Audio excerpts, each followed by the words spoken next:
I think it's a pretty loathsome performance, frankly. I mean, he's showing people why he is now one of the most disliked living figures in British politics. He wants to reverse the result of a democratic referendum.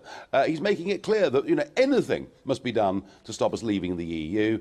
He suggests that public opinion has shifted. Well, actually, there are more people in favour of Brexit now than there were at the time of the referendum.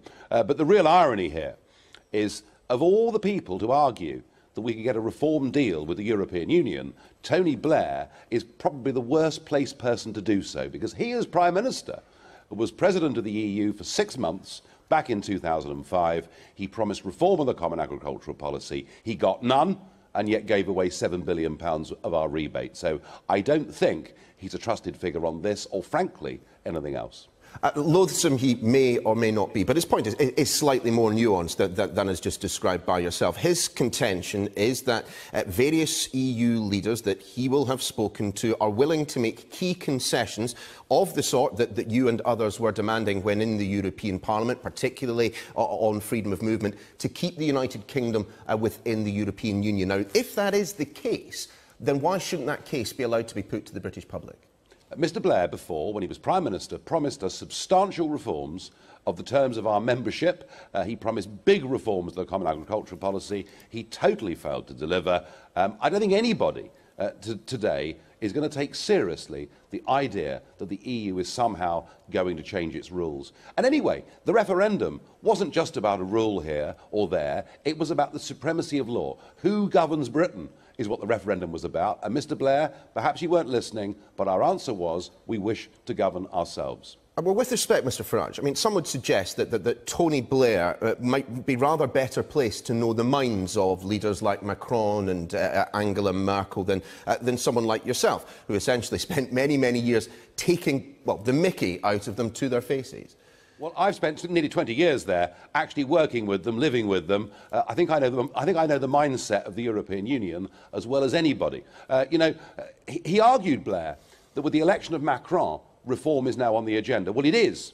But the point is, reform in Brussels means more centralisation of powers, not less. So the EU is going in completely the wrong direction. It is in the midst now of its biggest ever argument over the migration crisis, and I think we've left at exactly the right time.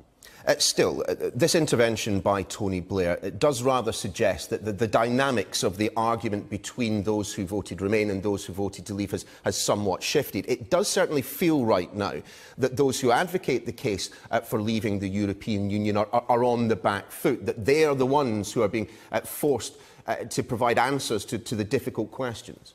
There is a major problem for Brexit right at the moment, and it's this. All of those on the corporate pro-EU side, the big organisations, the big companies, the very same people who were arguing we should join the euro, we should vote to remain, who are now saying we should stay part of the customs union and single market. They're an organised, effective lobby, and they're putting out their stuff every single day. On the other side of the argument, at the moment, there is no coherent business organisation of all the different groups and companies who see positive benefits from Brexit. And that is the missing piece of a jigsaw in British politics at the moment. And that is something those of us who want Brexit have got to sort out. Some might suggest that you would be ideally placed to lead such a charge.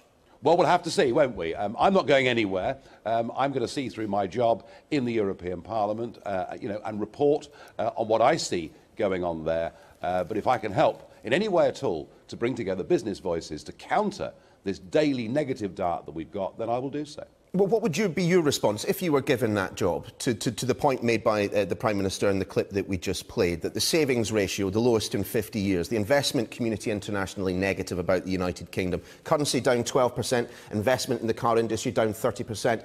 It's a pretty stark picture that he paints. How would you defend it? Well, actually, inward investment throughout the year of 2016 into the UK was very, very good.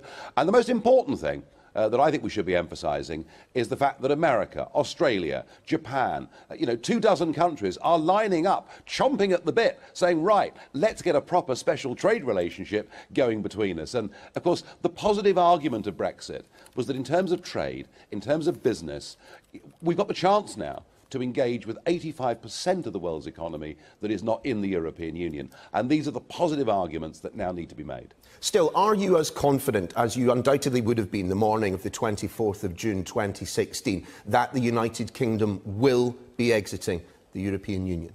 Oh, we'll leave the European Union. Of that I've got no doubt at all. I think that any party leader that goes against that would be frankly committing electoral suicide. Our minds are made up. So yes, we will leave at the end of March 2019. However, my concern now is that the deal will get so watered down that we'll have left in name only. You didn't frankly have the balls to put country before party.